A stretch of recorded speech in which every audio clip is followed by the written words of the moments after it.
75 জায়গায় 77 তারা পড়া শুরু করেছে। কিন্তু আমাদের প্রার্থী কিন্তু এই ধরনের কোনো প্রার্থী নয়। 75 সে আগে থেকেও পড়তো, এখন থেকে পড়ে। টুপি সে আরো আগে থেকে যে টুপি পড়তো এখনো সেই টুপি পরে। পাঞ্জাবি আগেও যে পাঞ্জাবি পড়তো এখনো সেই পাঞ্জাবি পরে, ঠিক কিনা বলেন?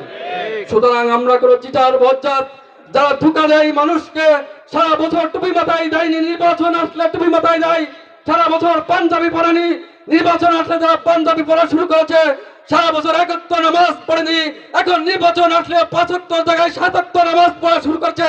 এই ধরনের মুনাফিকদেরকে আর আমরা রাষ্ট্র ক্ষমতায় দেখতে চাই না। সুতরাং আসুন আমরা আগামী 12 তারিখে অধ্যক্ষ মাওলানা মশিউর রহমানের পক্ষে ভোট দিয়ে তাকে জয়যুক্ত করে আমরা বাড়ি ফিরবো ইনশাল্লাহ। পারবো না ইনশাল্লাহ? সকলকে ধন্যবাদ এবং মোবারকবাদ জানিয়ে আমার কথা এখানেই শেষ করছি। আমা তৌফিকে ইল্লা বিল্লাহ। আসসালামু আলাইকুম ওয়া রাহমাতুল্লাহ। ধন্যবাদ ভাই জাহাঙ্গীর হোসেনকে। আমাদের মাঝে ইতিমধ্যে উপস্থিত হয়েছেন এনসিপির অন্যতম জেলার সিনিয়র সদস্য ভাই লাবিব আহমেদ, 11 দলীয় পক্ষ থেকে